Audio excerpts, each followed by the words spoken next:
Ok les garçons, on attaque. On va parler de Kippour. On vient de passer Rosh Hashanah, Baruch Hashem. Espérons qu'on a été écrit dans le bon livre, mais pour ceux qui ne l'ont pas été, on a Yom Kippour pour nous rattraper. Bezrat Hashem. Alors qu'est-ce que c'est que Yom Kippour? On va réfléchir ensemble comment ça marche Yom Kippour, pourquoi c'est efficace. Et au prochain, on voit qu'en fait c'est efficace parce que tous les ans, on est encore là pour en parler. Donc ça veut dire qu'Akadosh Baruch Hu nous a pardonné. On voit bien que objectivement, on n'est pas tous des tzadikim. Il y a des tzadikim qui sont directement inscrits dans le livre de la vie et il y a nous. On n'est pas non plus des Rechaim. Donc on est plus les Bénonim. Et Hachem tous les ans quand même, il nous maintient, il accepte, il accepte, il accepte, il accepte. Alors qu'est-ce qui se passe à Kippour? Est-ce que sincèrement, on va être objectif? On va chacun faire, sans parler, mais chacun faire une introspection. Oui. Juste si on aurait fait trop de fautes. Si on avait fait trop de fautes. Et que Hachem il refuserait notre pardon. On meurt. On meurt. Ouais. On meurt. Chazvé shalom. Mais juste une question. Avant, les garçons, on réfléchit. Est-ce que Béhémet, alors, on est censé le faire, on le fait, mais est-ce que tout le monde le fait? Que à Yom Kippour, il est ultra sincère, il regrette. Parce que, en effet, si tu me dis qu'il y a eu une vraie tchouva, qu'on a regretté, même si on refaute après, bon, on a été sincère au moment où on parle, alors oui, j'entends. Mais est-ce que tout le monde l'a été? Est-ce que tous les Bnei Israël qui ont été inscrits dans le livre de la vie, n'est-ce pas?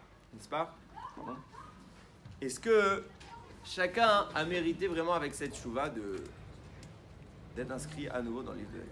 Bon, on va réfléchir. En vrai, Kippour c'est une technique. C'est un vrai cadeau qu'Hachem il a fait au Ham Israël, c'est Kippour.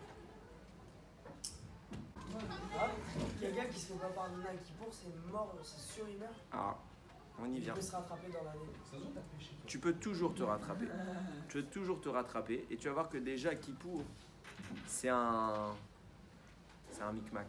C'est un truc que ça marche quoi qu'il est. C'est très très fort Kippour. C'est pour ça qu'on dit que là se joue énormément de choses parce que déjà naturellement le jour de Kippour, il a une puissance de réparation qu'on n'a pas aidé. Déjà lui-même, tout seul, il répare. On va voir ça maintenant. Alors en plus de ça, si toi tu fais tchouva et que tu montes, alors tu peux aller très très très très haut. Attention, tout ce que je vais te dire maintenant, ça ne veut pas dire que si quelqu'un c'est un rachat et qu'il fait zéro tchouva, alors tout va bien pour lui quand même. J'ai pas dit ça. Je dis juste, ferme la fenêtre s'il te plaît.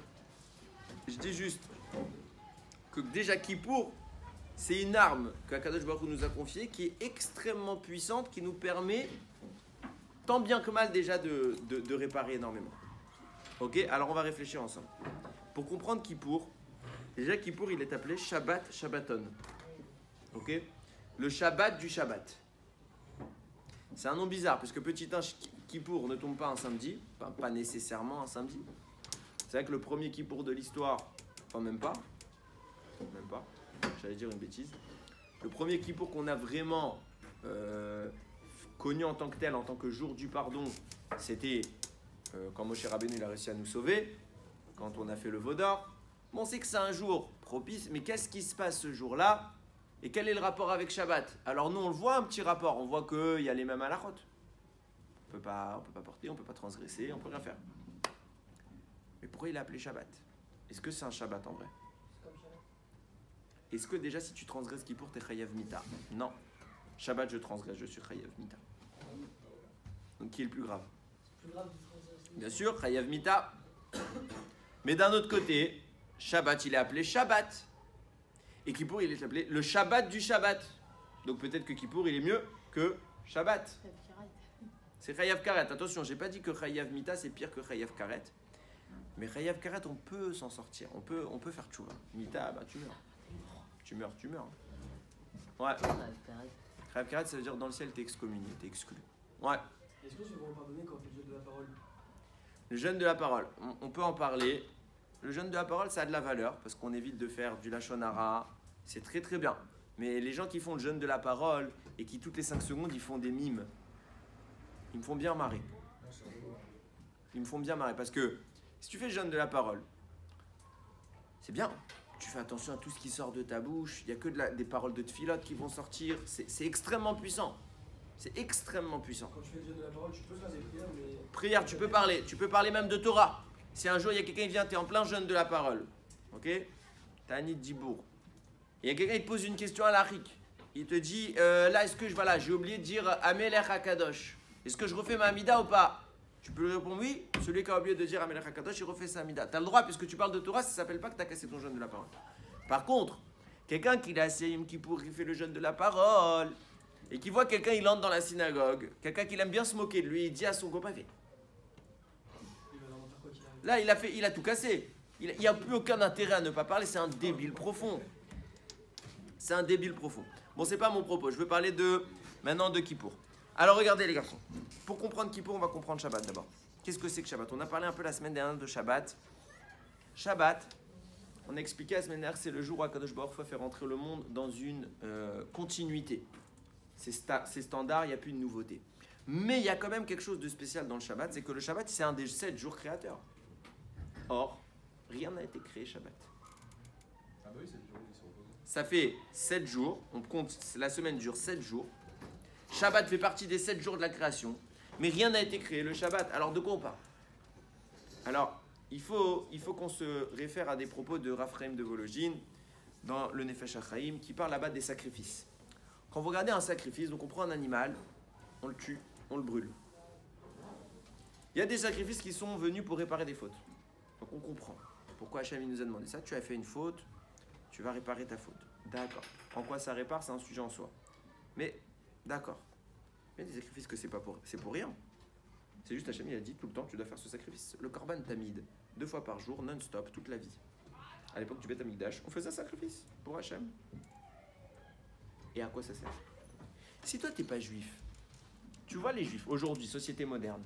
À l'époque c'était pas choquant, puisqu'ils faisaient des sacrifices à leurs idoles. Mais aujourd'hui, société moderne, tu vois un gars, il prend une bête, il la tue, il la brûle pour son Dieu. Aujourd'hui on te dit tu es un malade. Oui ou non? Normal, aujourd'hui on te dit tu es un malade. Donc nous, il faut qu'on comprenne pourquoi on fait ça. Parce que si demain un gars il te parle, il te dit ça, et toi tu te mets à analyser, tu te dis bah c'est vrai. Parce que en vrai, c'est vrai, c'est bizarre. Si tu n'as pas d'explication de pourquoi tu fais ça, t'es à l'ouest. Il faut savoir pourquoi on fait ça. Alors il explique comme ça. Il faut comprendre que Akadosh Baruch Hu, tout ce qu'il a créé chez l'homme, en miniature, c'est un modèle réduit du monde qu'il a créé. L'homme, c'est un miniature de l'univers. Ça ne veut pas dire qu'en nous, il y a la lune, ou il y a le soleil. Ça veut dire que les notions qui régissent l'homme, elles sont régies aussi dans l'univers. Ok? Elles régissent aussi l'univers. Or, regardez, quand nous on mange, nous on est fait comment? On est fait de matière, on a un corps qui est avec une âme. Maintenant, il y a un problème. Le corps et l'âme ne s'aiment pas. Le corps, c'est le mal. L'âme, c'est le bien. Ils n'aiment pas être ensemble. Comment tu fais pour que les deux restent ensemble? C'est comme 2 aimants que tu mets à l'envers. Ils ne peuvent pas rester ensemble. Sauf si tu les attrapes avec plus de force. Les 2 aimants se repoussent, mais si toi tu mets plus de force, alors ils restent. Donc il faut ce qu'on appelle une énergie de liaison. Donc pareil, pour le corps et la neshama, il lui faut une énergie de liaison qui maintient la neshama dans le corps. C'est quoi cette énergie de liaison? Il faut que je donne à manger au corps et à manger à l'âme. Comment je fais ça? Évidemment qu'il y a les mitzvot, etc. Mais le corps, il mange des aliments solides, concrets. Dans ces aliments, il y a des étincelles de Gdusha, des étincelles de sainteté qu'Akadosh Baruch Hu il a placées. Dans tous les aliments cachers. Dans tous les aliments cachers. Ok? Et même dans les aliments pas cachers, peut-être qu'il y en a, je ne sais pas, mais que eux, pour les extraire, ces étincelles de Gdusha, il ne faut pas les manger. Justement. Ok? Mais en attendant, on sait que dans la nourriture cachère, Akadosh Baruch Hu il a fait en sorte qu'il y ait des étincelles de Gdusha. De sorte, quand je mange, je fais un double repas. Moi, mon corps, il est nourri, l'estomac, il est rassasié. Et ma neshama, en même temps, elle est obligée de rester là. Pourquoi? Parce qu'elle reçoit les étincelles de Gdusha qui, elles, viennent la nourrir. Ok? Si ça, c'est vrai dans le corps, puisque j'explique que le corps est une miniature du monde, alors c'est vrai dans le monde. Si sur l'homme, il y a un corps et il y a une neshama, Sachez que le monde, il a un corps et il a une neshama. Quel est le corps du monde? C'est toute la planète, c'est toutes les planètes, tout l'univers, tout le cosmos, toute la matière. Ça, c'est son corps. Quelle est sa neshama? C'est quoi la neshama du monde? Non. Dieu, Torah. Akadosh Baruch Hu, la Shekhinah, c'est la neshama du monde. De là, tu commences à comprendre le Shabbat. Qu'est-ce que c'est que le Shabbat? Dieu, pendant 6 jours, il a fait quoi? Il a créé du spirituel ou du matériel? Du matériel. Il a créé le monde tel que l'on le connaît aujourd'hui. Ok? La planète, les végétaux, les animaux, les humains. Quand est-ce que la notion du spirituel est apparue dans le monde? Shabbat. Que veut dire le mot Shabbat? Shabbat, ça vient du mot. Donc il a créé Justement la pas. spiritualité. Alors ça veut dire quoi? Il s'est reposé. Le mot Shabbat, ça vient du mot lachevet. Lachevet, c'est s'asseoir. C'est le moment où Akadosh Baruch Hu, il a fini de créer le corps. Et l'âme du monde, à savoir Akadosh Baruch Hu, il s'est assis dans le monde. Lachevet. Shabbat, il s'est assis. Ça veut dire quoi? Le Shabbat est le jour où le monde a commencé à vivre. Jusque-là, c'était un corps inerte. Il a reçu sa neshama. Le cœur du monde s'est mis à battre. Si j'explique comme ça, écoute bien. Si j'explique que le Shabbat est le jour où on est passé de pas de spirituel à du spirituel, c'est-à-dire que le Shabbat, il est le Mekor Aberacha. C'est ce qu'on dit dans les Chadodis. Il est la source de toute la bénédiction. Tout le spirituel vient de ce moment. Toute la grandeur du monde, elle vient de ce moment. C'est là qu'Hachem, il est apparu. Pas apparu, mais il s'est manifesté sur terre. Et c'est d'ailleurs pour ça que vous allez dire, on va tous dire, à la dernière minute de la Neila de Kippour, on va crier Hachem wa Elohim, 7 fois. Pourquoi? Parce qu'Akadosh Baruch Hu, quand il a créé le monde, il s'est assis dans le monde, il était physiquement présent. Mais les fautes, puisqu'on ne lui donne plus à manger à la Neshama du monde, elles s'éloignent. Comment on donnait à manger à la Neshama du monde? Les sacrifices à l'époque. Le sacrifice servait à quoi? Il servait justement à maintenir, on prenait du matériel pour le corps du monde, donc pour la planète, pour les planètes, et le spirituel qui en émanait, ça permettait à Kadosh Baruch Hu de rester joint avec ce monde. Mais les fautes qu'on a fait, alors elles ont coupé ce lien, et Kadosh Baruch Hu, il est monté un ciel plus haut, puis un ciel, et là il est au 7e. Au moment de Matan Torah, Moshe Rabbeinu, il avait réussi à redescendre à Kadosh Baruch Hu sur terre. Au moment du Vaudor, on a tout cassé. C'est pas du tout beau ce que je viens de dire comme phrase, mais c'est pas grave. On a cassé tout à nouveau. Ok? Il a tout fait, il est remonté dans le ciel. À Yom Kippour, Akadosh Baruch Hu revient. Mais à la fin de Kippour, il remonte, c'est la Neila. Et nous on crie Adonai, ou a Elohim, Amonai, ou a Elohim, 7 fois. Pour dire, 7 fois il remonte. Shabbat, c'est le moment où Akadosh Baruch Hu, il a installé le monde spirituel. Je répète, c'est le moment où on est passé de pas de spirituel à tout le spirituel, à du 100% spirituel. C'est pour ça que nous disent Rachamim, le Shabbat est d'une grandeur telle que celui qui sait faire vraiment le Shabbat, si le Shabbat a créé la notion du spirituel, si moi j'ai perdu du spirituel, le Shabbat peut tout me rendre, parce qu'à Shabbat on est passé de rien à tout.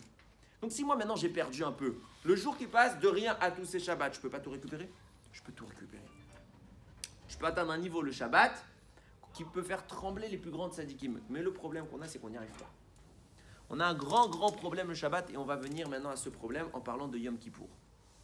Yom Kippour, je vous pose la question qui va vous paraître très bête. Mais en fait, elle est loin d'être bête. Quelle est la date en hébreu de Yom Kippour? Le 10 Tishri Kol HaKavod. Pourquoi? Alors j'ai fait exprès, j'ai mis le marque-page. Il y a écrit, j'ai mis le marque-page, mais évidemment je ne retrouve pas. Voilà. Uveasor la Chodesh. Achevi, le 10e jour du mois de Tishri, le 7e.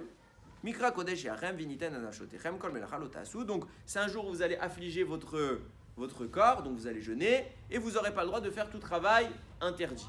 Donc, c'est bien le 10 Tishri, parce que de toute façon, c'est écrit dans la Torah, et nous, on fait comme ça, tous les 10 Tishri, on fait Yom Kippour. Pourtant, il y a un autre pasouk de la Torah qui me donne une autre date, qui me dit que c'est pas le 10.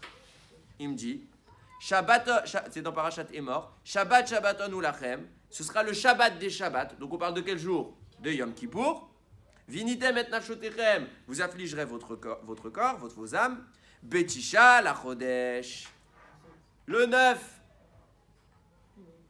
Le 9. Comment le 9 au soir? Le 9 au soir, c'est le 10. Et là, il y a écrit, tu as raison après, bah et rêve, mais rêve à des rêves. De la nuit jusqu'à la nuit. Ça veut dire qu'il faut que le jeûne fasse 24 heures. Mais il y a écrit le 9, il n'y a pas écrit le 10. Et si Hachem il voulait me dire le 10, il aurait mis le 10. Pourquoi le 9? Viens Rachamim, il t'explique, je t'écoute 2 secondes. Viens Rachamim, il t'explique, ils te disent, on a une mitzvah le 9 de manger en grande quantité. Comme ça, ton estomac il va s'élargir. Et le 10, tu auras encore plus faim. Et comme tu as eu très faim, c'est à cause de quel jour que tu as très faim? À cause du 9. Donc le 9, il a fait partie de la souffrance du 10. Et le 9 et le 10, c'est comme si tu avais jeûné. Maintenant, je ne comprends pas. Je ne comprends pas.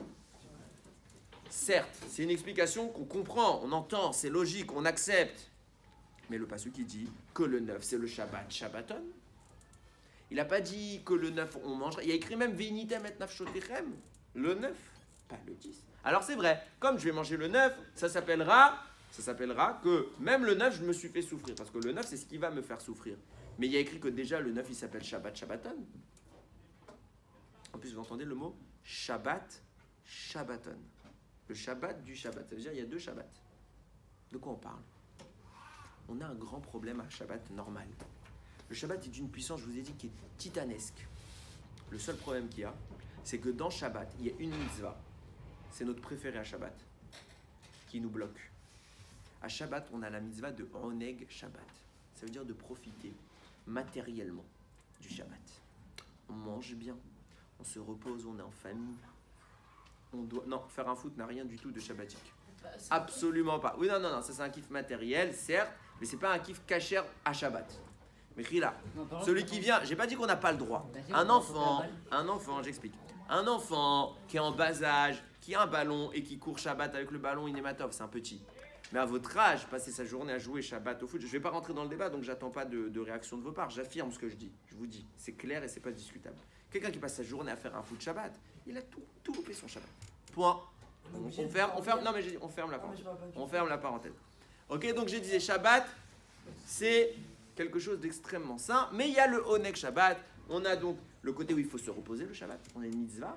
On n'a pas dit qu'il faut dormir tout l'après-midi, mais tu peux te reposer un peu. Tu dois avoir des plats extrêmement bons le Shabbat. Notre table du Shabbat, elle est magnifique. Moi, une fois, j'avais à Soukot, j'ai invité à la table, dans la souka, j'ai invité un monsieur qui c'est à peine s'il fait rien en fait. Non, il a passé après, il ne croit même pas en Dieu. Mais comme on le connaît, alors je l'ai invité. Il mange pas caché, il fait même kippour, il fait pas. Ok. Il était comme ça, il regarde et il voit la table de la souka. Il voit toutes les salades que ma femme elle a fait, et puis après la viande et les boissons et tout. Il voit, bah au Hachem, on sait tous ce que c'est qu'une table de Yom Tov. Il me dit, ah là là. Moi, si j'étais resté à la maison, sa copine, qui est une Goya, elle m'aurait fait des findus, il m'a dit. Voilà ce que j'aurais mangé. Ça, quand j'ai ça, pour moi, c'est déjà un bon repas. Je lui ai dit, ah bon? Il me dit, ah c'est sympa, vous faites. Je lui fais, mais moi, je trouve pas ça. Le repas, c'est pas ce qui m'impressionne dans ma fête. Il me dit, pourquoi? Je fais, tous les Shabbats, j'ai ça. Tous les Shabbats, j'ai cette table. J'ai la même table tous les Shabbats. On est dans une autre dimension. La table du Shabbat, on sait qu'elle est extraordinaire. C'est pourquoi? Parce que c'est une mitzvah de la Torah qui s'appelle Oneg Shabbat. Il faut profiter du Shabbat. Mais là, on en arrive à un problème. Si je dois profiter matériellement, comment je fais pour accéder à la dimension spirituelle du Shabbat qui est tellement grande qu'elle est plus haute que tout? Ceux qui y arrivent sont appelés des tzadikim. Eux, ils y arrivent et ils montent à un niveau le Shabbat qu'on ne peut pas comprendre. Mais nous, puisqu'on a quelque chose de matériel, on a beaucoup de mal à se déconnecter de ça. Et du coup, le Shabbat, on a un profit, on a une élévation, mais elle est toute petite par rapport à la vraie puissance du Shabbat. Mais si on y arrivait, puisque le Shabbat a été le moment où le monde a pris vie, où les forces spirituelles sont apparues, alors toutes les forces spirituelles que j'ai perdues, je peux le récupérer le Shabbat. Je peux tout réparer. Mais j'y arrive pas à cause du Oneg Shabbat. C'est pourquoi Kadosh Baruch Hu, il va mettre en place Shabbat Shabbaton. C'est quoi? 2 Shabbats. Quel jour? Kippour. Et il va te dire, il y a 2 dates à Kippour. Pourquoi? Parce qu'il y a 2 Shabbats à Kippour. Il y a le 9 et il y a le 10. Les 2, c'est le Shabbat. Sauf qu'en fait, on a pris Shabbat, on l'a coupé en 2 parties. Le 9, tu fais la mitzvah de Oneg Shabbat, dans laquelle tu manges, tu profites, tu peux te laver, tu peux tout faire. Tu dois te préparer beau pour Shabbat. Tout le problème du Shabbat, c'était quoi? Pourquoi j'arrivais pas à monter très haut le Shabbat? C'est parce qu'il y a la mitzvah de Oneg Shabbat, que normalement, en réalité, il faut être capable, par le matériel, de monter très haut. Mais nous, on n'y arrive pas. Alors, Kadosh Baruch Hu, ce qu'il a fait, je vais les séparer, les deux mitzvot. Je vais te mettre Oneg le 9 Tishri, et il te restera le 10 Tishri, où il n'y a plus de Oneg. Il n'y a que quoi? Le Shabbat du version spirituelle. Et c'est pour ça que tu n'as surtout pas le droit de manger à Yom Kippour. Tu n'as même plus le droit de mettre du cuir, des chaussures en cuir. Pourquoi? Parce que c'est à l'aise. Tout ce qui est agréable, interdit. Tu dois vivre dans un monde purement spirituel. C'est pour ça que tu es comparé à qui?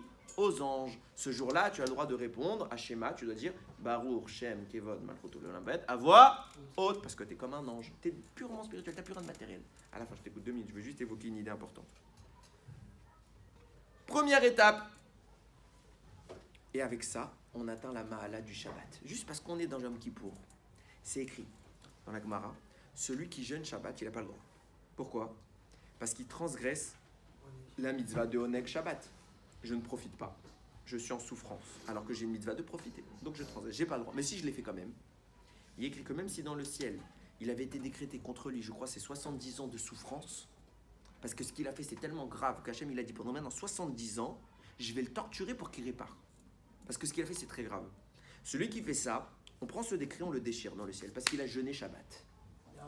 Pourquoi? Alors j'y viens. Pourquoi? Parce qu'au final, il est arrivé à la dimension très haute du Shabbat, très spirituelle, mais il n'a pas tout atteint. Parce qu'il a transgressé la mitzvah de Oneg. Si tu arrives à faire par le Oneg atteindre la dimension du Shabbat, aussi on te déchire. Le problème, c'est qu'on n'y arrive pas. Et la Gemara a dit, puisque c'est vrai que d'un côté, il a atteint très haut dans le spirituel, donc on lui répare sa faute des 70 ans. Mais d'un autre côté, il a transgressé Oneg Shabbat, donc il doit faire un deuxième jeûne pour réparer le fait qu'il ait jeûné pendant Shabbat. Mais on lui répare 70 ans. Donc c'est bien de jeûner. C'est bien, mais c'est pas ce qu'il faut. Ça veut dire que c'est pas bien. C'est pas ce qu'il faut, donc c'est pas bien. Mais le résultat, il a de la valeur. Il a une grande valeur. Kippour, c'est ça en permis. C'est interdit de faire ça Shabbat. Kippour, Hachem, il te dit, je t'enlève le problème que tu as tous les Shabbats qui fait que tu n'arrives pas à aller très haut. Je te l'enlève. Je mets Oneg la veille, et c'est déjà Shabbat. C'est pour ça que ça s'appelle le 9 et le 10 sont appelés Shabbat Shabbaton. Et le 10, tu as que la souffrance, tu as que le spirituel, et tu répares tout comme à Shabbat. Écoute bien, 2 minutes. Il y a un autre point que Kadosh Baruch Hu met en place et qui nous aide énormément. C'est quoi? Une mitzvah très bizarre qui s'appelle Seir Amishtaleach, le bouc émissaire. De quoi on parle? À Rosh Hashanah, le Kohen Gadol, il devait prendre 2 boucs identiques. Identiques, les mêmes, on ne peut pas les distinguer. On tire au sort. Un qui est pour Hachem, un qui va pour Azazel. C'est quoi Azazel? Rashi dit, c'est dans le désert, une montagne. Mais d'après l'explication profonde, Azazel, c'est le Satan. Vient le Or HaChaim, il pose la question, je ne comprends pas. Faire un sacrifice, que le premier il aille pour Hachem, Inematov. On fait un sacrifice pour Hachem, il n'y a rien de nouveau. Mais que le deuxième il aille au Satan, ça ne s'appelle pas Avodazara? Faire un sacrifice à autre chose qu'Hachem, c'est Avodazara. Et la Torah te demande le jour le plus saint de l'année de faire Avodazara. Qu'est-ce que ça veut dire?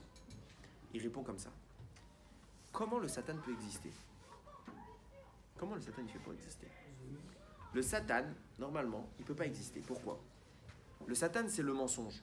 Il nous dit que de faire une avéra, c'est bien, alors qu'en fait, c'est mal. On donne l'exemple, je donne tout le temps l'exemple du pas cachère.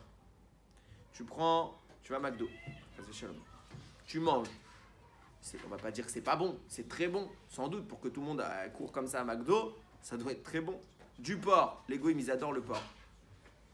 On va pas dire. La Gemara te dit, ne dis pas qu'on mange pas le porc parce que c'est mauvais. Le porc, ça doit être très bon. En vrai, c'est bon ou c'est pas bon? Tout le monde le kiffe, donc c'est bon, très bien. Mais la Torah te dit, c'est très mauvais. Spirituellement, c'est très mauvais. Donc en fait, normalement, ta neshama, elle souffre quand tu manges ça. Donc tu devrais être en train de hurler de douleur. Qu'est-ce qu'il fait le Satan? Il te dit, regarde comme c'est bon. Il cache la douleur. Il te déconnecte. Il te ment. Il te fait croire que c'est bien, alors qu'en fait, tu devrais être en train de pleurer. Il ment. Mais un mensonge, comment ça peut exister? Un mensonge, une fois qu'on vérifie qu'il est faux, il disparaît. Un mensonge, c'est pas réel, c'est une illusion. Donc en fait, c'est pas vrai. Si c'est pas vrai, le mal ne peut pas exister puisqu'il n'est pas vrai. puisqu'il est illusion. Alors comment il fait pour exister? Il faut toujours une base de vie. Rachid il dit, si vous voulez faire un bon mensonge, il donne l'exemple des Méraglim. On voit que les Méraglim, quand ils ont exploré la terre d'Israël, ils ont dit, oui, c'est une belle terre où coule le lait et le miel. Et après, ils ont déchiré la terre. Bon, Rachid dit, pourquoi ils ont commencé par dire la vérité pour après mentir? Il dit, parce que quand tu dis un peu de vérité, ça assoit le mensonge et il est robuste. Mais s'il n'y a pas un peu de vérité, c'est facile à le détruire. Le Satan, pour vivre, les forces du mal pour vivre, elles ont besoin de forces de vérité. Où elles les obtiennent? Quand toi tu viens, tu fais une Avera, la force de vérité que tu aurais dû faire en faisant la mitzvah, elle est déviée. Avera, la avant, ça veut dire elle traverse. Elle est déviée, elle est traversée. Qui récupère ça? Le Satan. Et toi, tu lui donnes des forces de vie. Donc en clair, lui, c'est les forces de la non-existence. Et là-dedans, tu mets de la vie. Tu lui donnes une âme, donc il existe. À Yom Kippour, qu'est-ce qu'on vient faire? On prend deux boucles identiques. Un pour Hachem, un pour Azazel. Mais qu'est-ce qu'on va faire? Le Kohen Gadol va mettre ses mains sur le bouc qui va à Azazel. Il va confesser toutes les fautes du Ham Israël.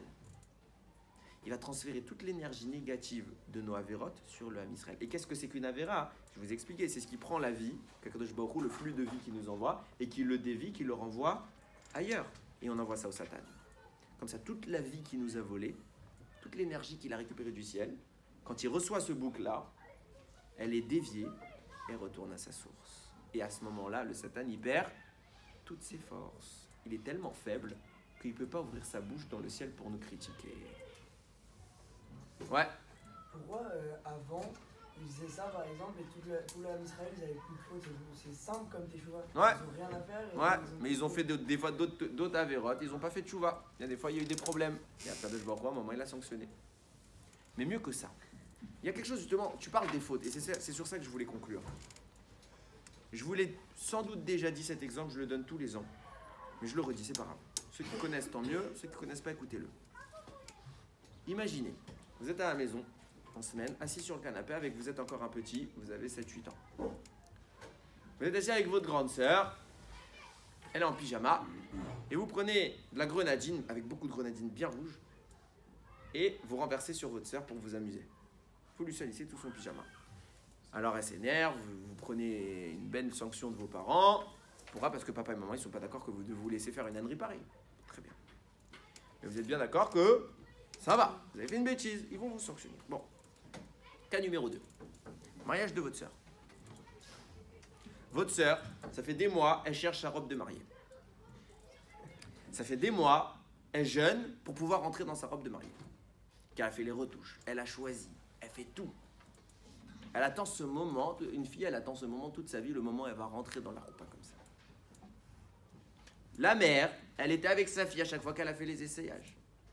Elle est en émotion folle. Le père, c'est sa fille qui se marie, déjà il est en train de pleurer. Le khatan, il est rentré. La famille du khatan, la famille du kala, tout le monde est passé. Maintenant, il y a la musique de la kala. Tout le monde est sous l'émotion. Le khatan, il regarde sa future femme arriver. Il est en effervescence. La mère, elle voit sa fille. Le père, il est à côté de sa fille, rentre avec elle. Il n'en peut plus tellement qu'il pleure. C'est un moment très intense. Tout le monde a ressenti ce moment. Tout le monde. Même quand tu n'es même pas le père ou le frère ou le cousin, que tu es juste un ami éloigné du khatan et que la kala, tu ne la connais pas, tu sais que quand la kala elle rentre, c'est un moment spécial. Très bien. Elle est au milieu de l'allée. Ce même petit frère de 7 ans, avec cette même grenadine bien rouge, il arrive, surprise, et tac, sur la robe. Qu'est-ce qu'il fait le père? Il le déchire. Et pourquoi il a... Attends, je comprends pas. Il a fait le gosse exactement la même chose que quand ils étaient assis sur le canapé, il l'a mis sur le pyjama. C'est quoi la différence? Le moment... Non, c'est pas le prix il s'en fout le père. C'est le moment qui est important. Le moment du mariage, c'est un moment qu'on a organisé, qu'on a mis en œuvre, qu'on a attendu, qui est solennel, qui est extrêmement important. Tu viens de tout gâcher. Rabotaï, c'est exactement ce qu'on fait et à chaque fois qu'on fait une avéra. Je vais résumer ça en bref.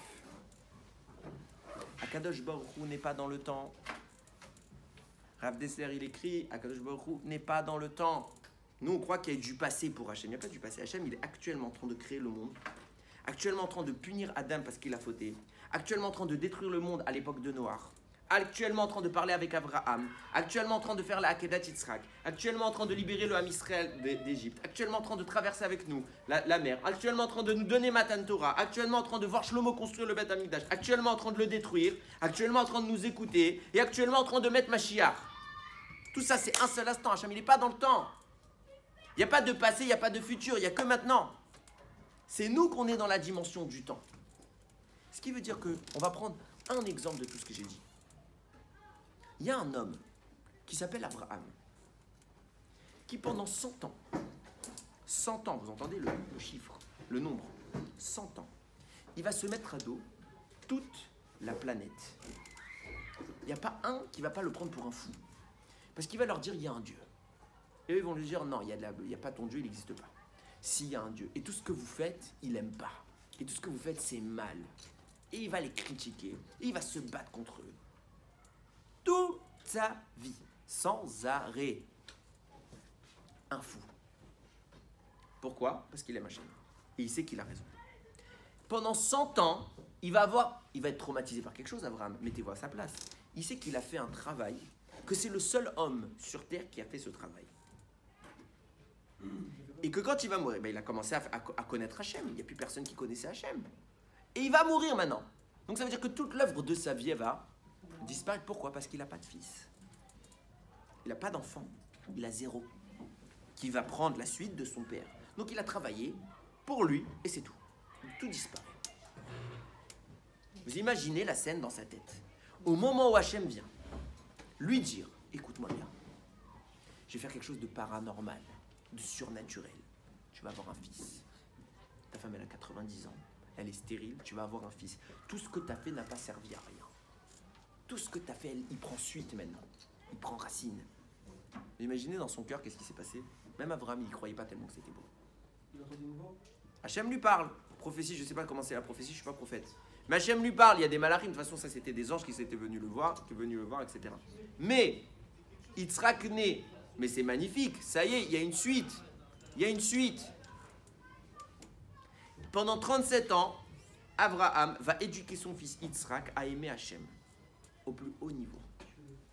Au bout de 37 ans, Hachem va venir et dire, celui que t'aimes, celui qui est tous les sports de ta vie, celui qui est la succession de toute ton œuvre, tu vas le tuer. Pour moi. Parce que tu m'aimes. Parce que tu m'aimes. Qu'est-ce qu'il dit Abraham? Ok. Son fils Yitzhak, il comprend ce qui se passe. Il comprend que c'est lui qui va être tué. Qu'est-ce qu'il dit à son père Yitzhak? Papa, serre bien les cordes. Parce que quand tu vas me poignarder, je vais peut-être bouger et le sacrifice, il ne va pas être cachère. Et je ne veux pas être un sacrifice pas cachère. Je veux être un sacrifice parfait pour Hachem. Alors je t'en supplie, fais les choses bien.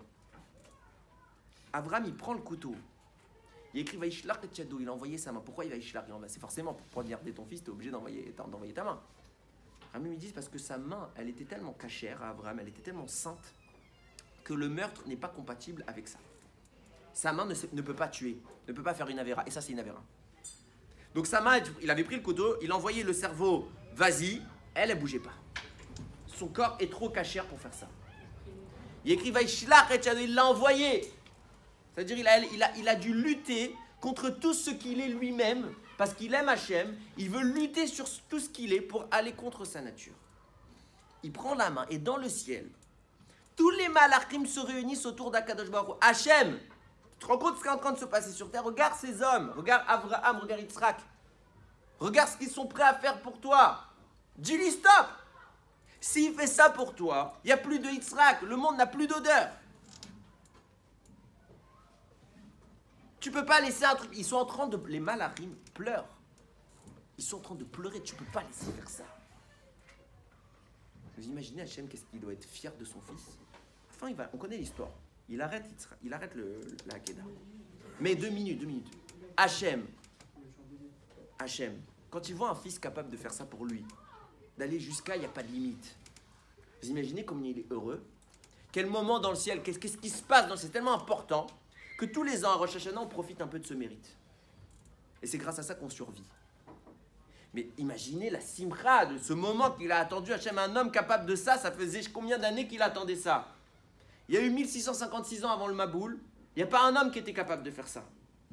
Jusqu'à qu'enfin, Abraham, il apparaisse. Enfin, un homme, mais pas qu'un homme stable, un géant. Comme il n'y en a pas. C'est le moment qu'Hachem, il attend depuis la création du monde. Et nous, on fait quoi? Parce que je rappelle, Hachem, il n'est pas dans le temps, c'est pas du passé pour lui, c'est du présent, c'est maintenant. Toi, tu viens, tu fais du Lachon Hara. Maintenant, tu fais du Lachon Hara, tu te dis, c'est pas grave, ça. Quel rapport? Mais en fait, au moment de la Kedat Yitzhak, pour Hachem, tu es en train de faire du Lachon Hara. Tu es en train de fuir la tfila, de te cacher pour pas faire ta tfila. Zarma, t'as pas vu l'heure et tu vas louper Mincha. Zama, tu mets pas tes tefilines parce que tu es fatigué. Tu es exactement le petit garçon qui, au jour du mariage, au moment hyper important, hyper solennel, il vient et il casse tout. On croit qu'une Avera, c'est isolé dans l'histoire. C'est un petit truc. C'est pas un petit truc, une Avera. C'est énorme, une Avera. On gâche tout. On gâche tout. Alors, qu'est-ce qu'on fait? Baruch Hashem. Hashem, il nous aime. Il nous a donné Kippour.